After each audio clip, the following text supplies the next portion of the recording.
Continuando con el estudio de la carta a los romanos en esta segunda parte del capítulo 8, que hemos titulado Viviendo en el Espíritu, pues bueno, vimos en el análisis de los capítulos anteriores y los versículos de este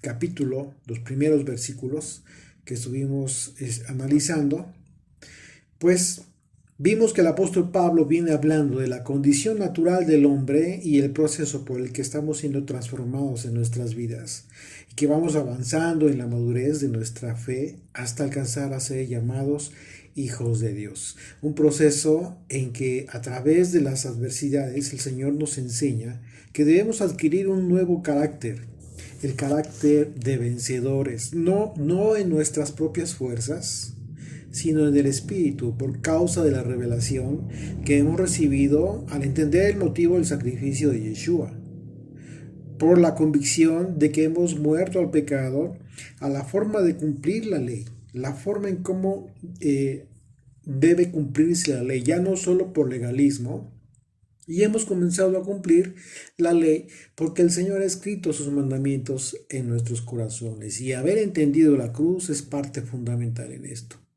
En ese contexto, Pablo, desde el inicio de este capítulo, expone el antagonismo que existe entre quienes aún viven en la carne y quienes ya han comenzado a vivir en el Espíritu.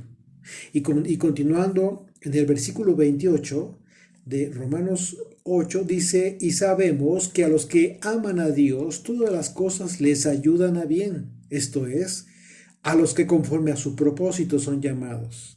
Y bueno, este versículo, en la versión Dios habla hoy, de la traducción, dice: sabemos que Dios dispone todas las cosas para el bien de quienes lo aman, a los cuales Él ha llamado de acuerdo con su propósito. Esta expresión de Pablo implica una realidad de todo creyente que, sin importar las condiciones de adversidad personal y la adversidad en que como pueblo pudiéramos pasar, incluso sabiendo que la creación gime por la restauración de todas las cosas, sabemos que estamos seguros de que todo ello el Señor lo ha dispuesto para nuestro bien, por cuanto que le amamos. Y que en ese sentido hemos sido llamados por el Señor con un propósito muy definido, un propósito que empieza desde el momento mismo en que comenzamos a conocerle. Y al asegurar a los que aman a Dios, esto significa que existe una correlación de antemano entre amar a Dios con el acontecimiento de ser llamados. Y en ese orden de ideas, no sería posible que alguien que diga que ama a Dios, pero que su testimonio manifiesta lo contrario, ya sea por desobediencia o rebeldía, por consentir el pecado en su vida, etc., pues no sería posible que esa persona haya sido llamada. Y la razón es lógica. No existe la correlación entre amar a Dios y un llamado fidedigno. Existe una señal muy clara en las personas en esta correlación de estos dos eventos: el ser llamado y la manifestación de que amamos a Dios con nuestro propio testimonio. Por supuesto que estamos llamados a formar parte del pueblo del Señor, pero hay algo que no podemos evitar, y es el destino, un aspecto en la vida de todo el mundo del que no tiene control. Absolutamente nadie. Nadie absolutamente tiene control de su destino. A pesar de que se diga que sí, en realidad, esto Pablo lo expone en la voluntad y en la potestad del Todopoderoso. El verdadero amor a Dios es la clave por la que se identifica a quienes han sido llamados. Aunque aquellos que viven en el Espíritu como hijos, como se refiere Pablo en versículos anteriores de este pasaje, vemos que es muy claro cómo el Señor los identifica. Dice el versículo 14 de este mismo capítulo, un poquito más atrás, dice: porque todos los que son guiados por el Espíritu de Dios, estos son hijos de Dios. Ahí está la clave, es muy claro. Verso 15, pues no habéis recibido el espíritu de esclavitud para estar otra vez en temor, sino que habéis recibido el espíritu de adopción, por el cual clamamos Abba Padre. El espíritu mismo da testimonio a nuestro espíritu de que somos hijos de Dios. Claro, es decir, el espíritu de Dios es que quien te da a ti testimonio claro de que eres hijo de Dios, pero también te da un testimonio claro de que no eres hijo de Dios. En ese sentido nadie puede engañarse. Y también en ese sentido nadie puede decir de otros quiénes son hijos y quiénes no. Esto es un trato personal entre Dios y la persona. Por otro lado, el aspecto de amar a Dios por parte de un creyente, pues no es un atributo personal tampoco, como para que pensemos que unos aman más a Dios que otros. Y eso es muy equivocado. Porque incluso la capacidad que hemos recibido en nuestro espíritu para amar al Padre nos ha sido dada por Él mismo.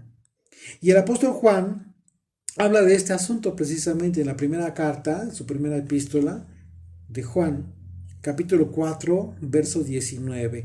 Dice, nosotros le amamos a Él porque Él nos amó primero. Esa es la razón. Si alguno dice yo amo a Dios y aborrece a su hermano, es mentiroso. Y aquí te da la clave. No podemos decir que amamos a Dios si aborrecemos a nuestro prójimo, a nuestro hermano. Pues el que nos ama a su hermano, perdón, pues el que no ama a su hermano, a quien ha visto, ¿cómo puede amar a Dios a quien no ha visto? Y nosotros tenemos este mandamiento de Él. El que ama a Dios, ama también a su hermano.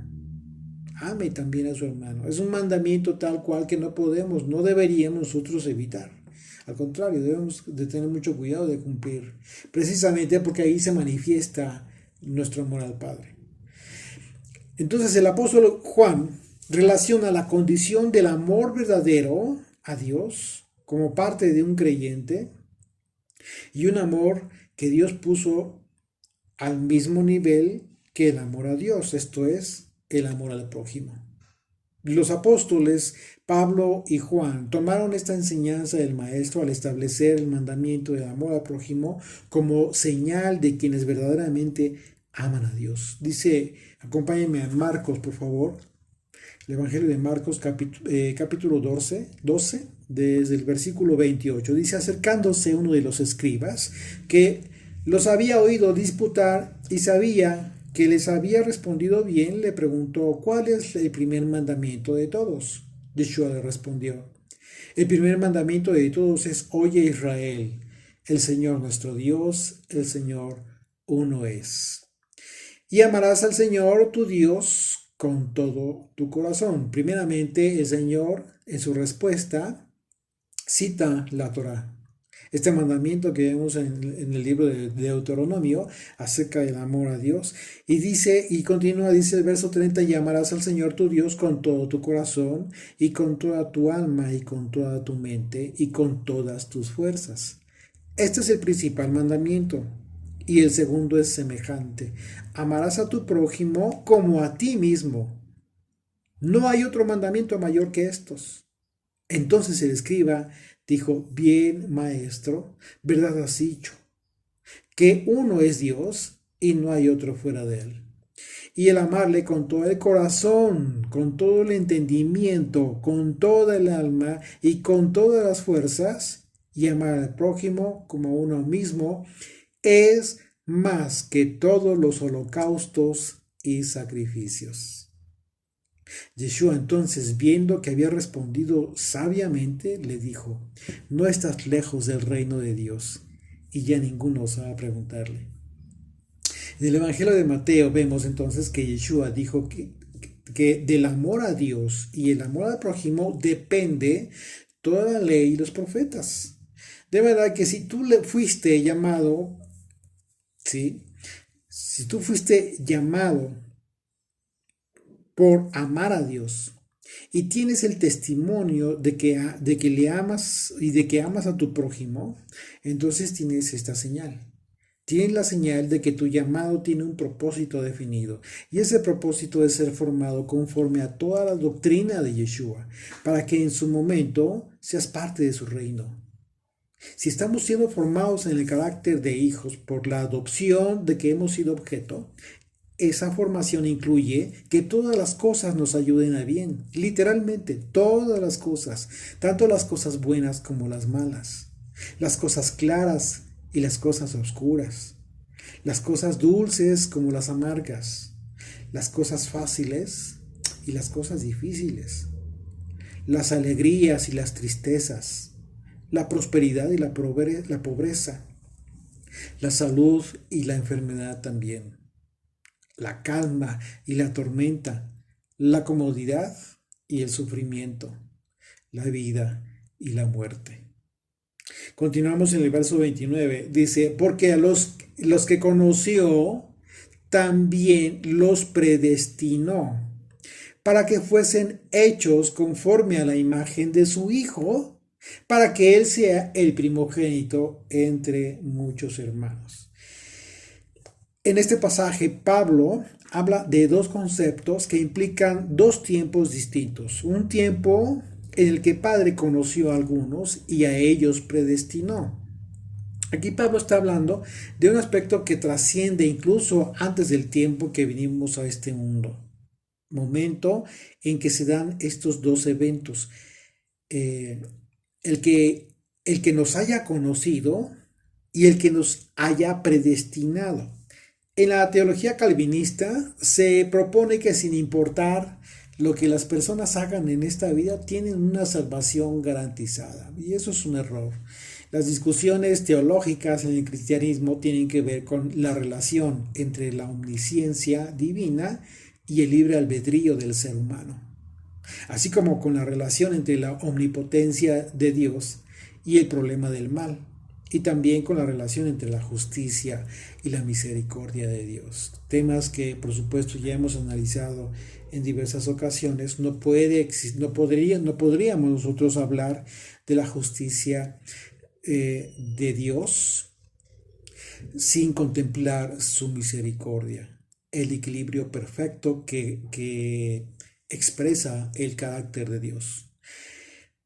Bueno, la Escritura nos indica que el justo vivirá por su fe, por otro lado, mientras que toda alma que peca muere. Y su función, ¿sí?, en este caso de Moisés, ¿cuál fue?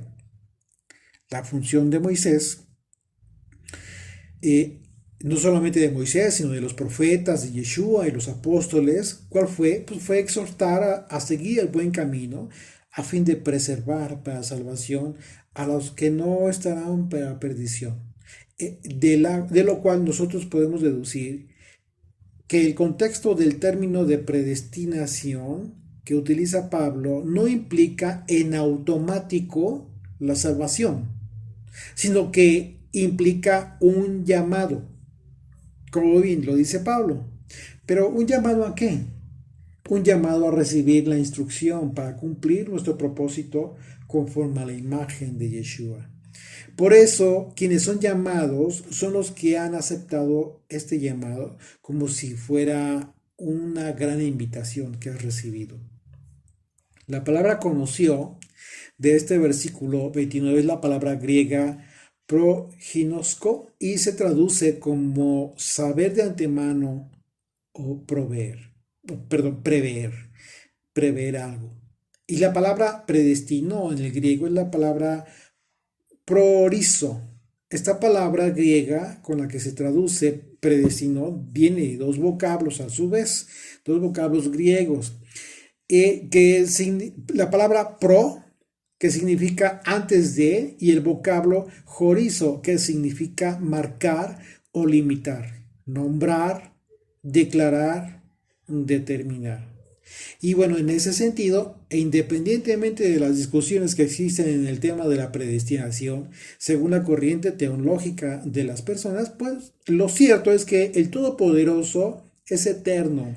Y es claro que Pablo, al asegurar el tema de la predestinación, Eh, ¿De qué está hablando? Bueno, esto significa que recibió ese conocimiento, este conocimiento de la predestinación. Pablo lo recibió por revelación de Yeshua, quien por supuesto es antes de toda la creación. Bajo la hipótesis de la predestinación que hace Dios como todopoderoso acerca del destino de todos nosotros, significa que si fuimos marcados o determinados antes de venir al mundo por el Señor, entonces la señal del amor a Dios, como lo expresó Pablo al decir a los que aman a Dios, trasciende nuestra propia existencia. Porque en ese orden de ideas el Señor nos conoció, Él nos predestinó, Él nos amó, y la correlación de estas tres acciones es que nosotros le amamos. Y ya hablamos acerca de la señal que es la característica de los que aman a Dios. ¿Cuál es? Pues los que aman a sus prójimos como a sí mismos. Y de estos dos mandamientos deriva toda la ley y los profetas. De manera que entonces en ese sentido nosotros estamos siendo llamados para amarle, porque esa va a ser la señal. ¿Cuál señal? Para que continuemos siendo, continuemos cumpliendo el propósito para el cual fuimos destinados. Pero eso es una llamada, eso es una invitación, el llamado es una invitación. La predestinación va en ese sentido. ¿Qué pasa si tú en un momento recibes la invitación pero la rechazas? El Señor no te va a obligar. El Señor no te va a obligar. Lo que no significa que no haya sido predestinado para salvación. Por esa razón, el sacrificio de Jesucristo implica el perdón del pecado de todo el mundo. En Él fue depositado el pecado de todo el mundo. Pero eso no es suficiente. Dice, a los que creen, a todos los que creen en Él, ¿qué es lo que les resulta de esta convicción de fe, de creer en Él, de vivir conforme a sus enseñanzas?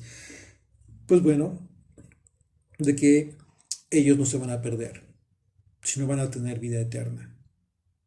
Y esa es una promesa que se cumple para todos aquellos que reciben, que aceptan esta invitación conforme al llamado del Señor.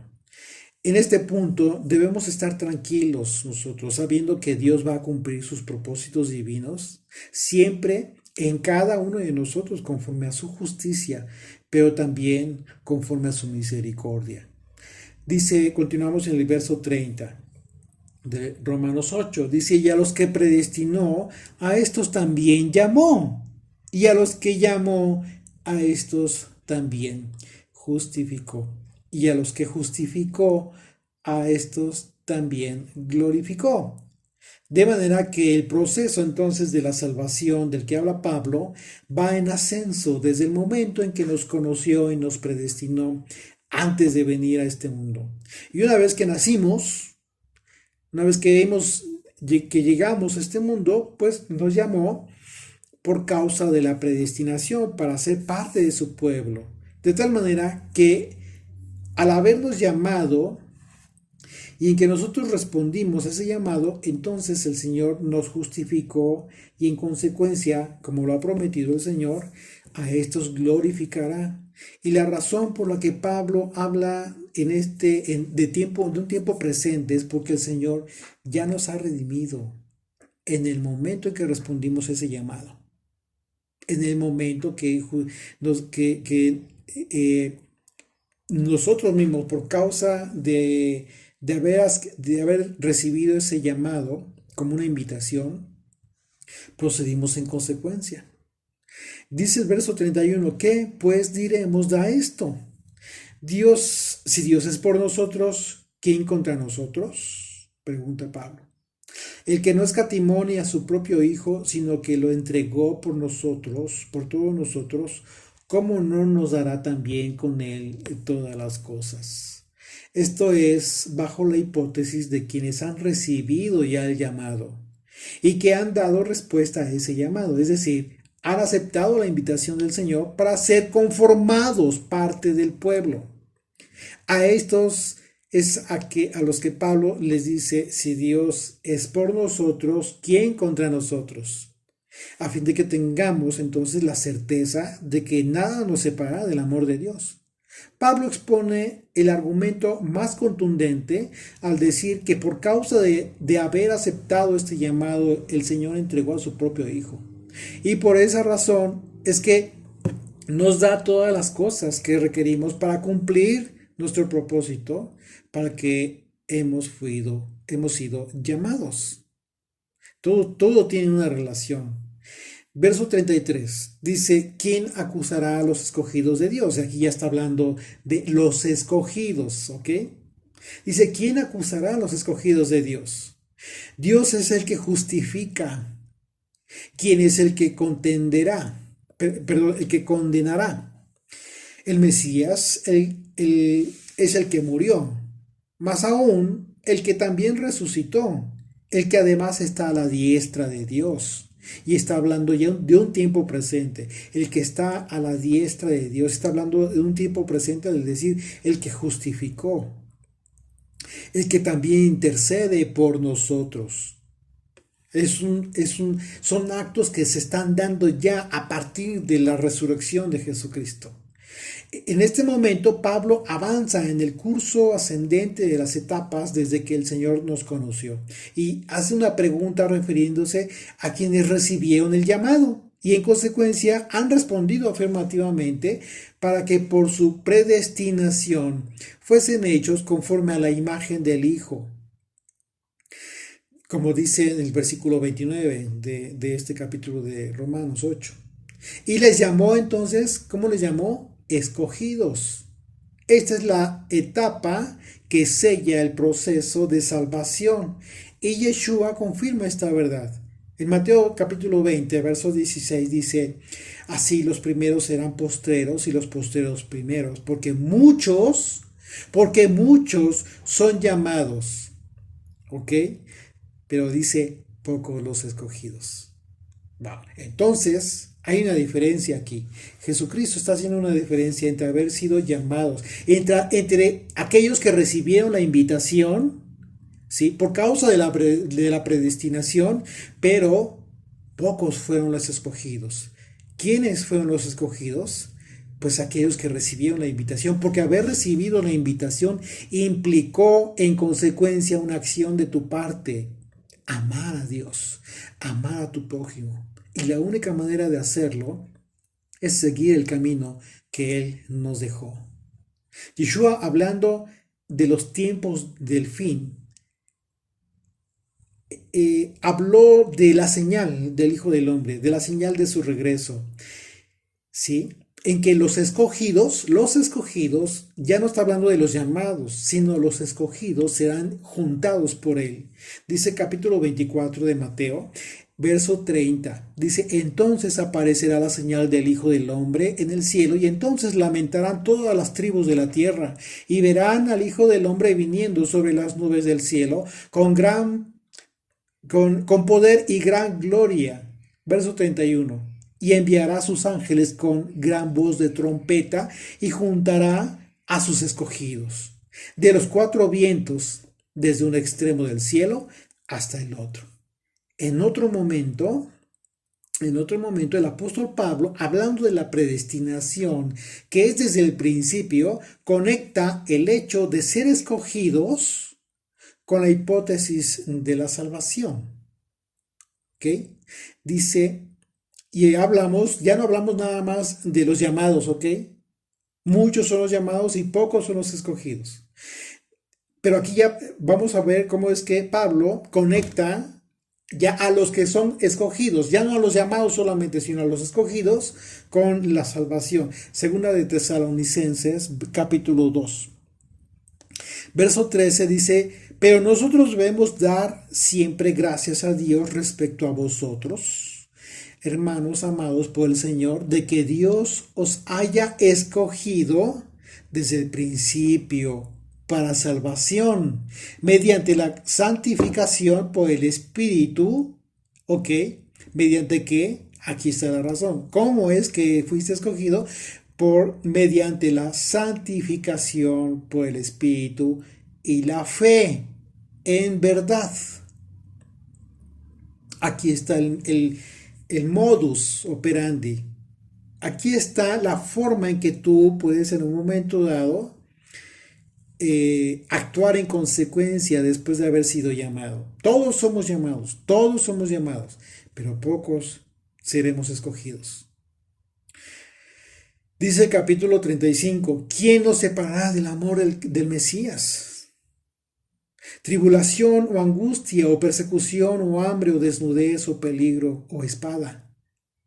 Como está escrito, por causa de ti somos muertos todo el tiempo, somos contados como ovejas de matadero. Y esto es una cita que está haciendo el apóstol Pablo del Salmo 44, hablando precisamente de las tribulaciones, las angustias, las persecuciones, como una referencia de que todas esas cosas no nos podrán separar de nuestro Señor.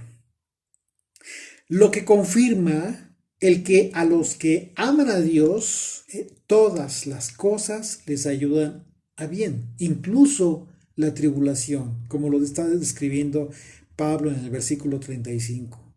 Incluso el hambre, incluso las cosas más difíciles que nos pudieran pasar en nuestras vidas. ¿Por qué? Porque es ahí cuando muchos declinan. Muchos se olvidan, muchos le dan la espalda a Dios y le reclaman al Señor las tribulaciones por las que están pasando. Pero muchos otros entienden que todas esas cosas el Señor las permite con un propósito correcto, con un propósito divino, a fin de que nosotros podamos vencer para salvación. Debemos entender todas las cosas, no solo las cosas buenas, sino también las cosas malas, como algo que nos ayuda, como cosas que nos ayudan para bien. Esa es la gran diferencia entre los que son llamados y los que son escogidos. Antes, dice versículo 37, dice, antes, en todas estas cosas somos más que vencedores, por supuesto, por medio de aquel que nos amó. Por lo cual estoy seguro de que ni la muerte, ni la vida, ni ángeles, ni principados, ni potestades, ni lo presente, ni lo porvenir, ni lo alto, ni lo profundo, ni ninguna otra cosa creada nos podrán separar del amor de Dios que es en el Mesías Yeshua, nuestro Señor. Por supuesto que no, nada absolutamente nos va a poder separar del Señor. El único medio posible para vencer la tribulación, entonces, toda la angustia, la persecución, el hambre, la desnudez, el peligro, etc. ¿Cuál es el medio posible? Yeshua, su cruz, haber entendido el motivo de su sacrificio. Ese es el amor que debemos manifestar, no solo en tiempos en donde todo nos vaya bien. Eso es muy fácil, sino en los momentos más difíciles de nuestras vidas. Seguros de que si vencemos con Yeshua, entonces somos Israel, porque Israel es el que lucha con el Señor y vence. Dijo el Señor, bienaventurados sois cuando por mi causa os vituperen y os persigan y digan toda clase de mal contra vosotros, mintiendo. Gozaos y alegraos, porque vuestro galardón es grande en los cielos, porque así persiguieron a los profetas que fueron antes de vosotros. Que el Señor tenga misericordia de su pueblo y que permita que todos los que le amen finalmente sean escogidos para salvación. Amén.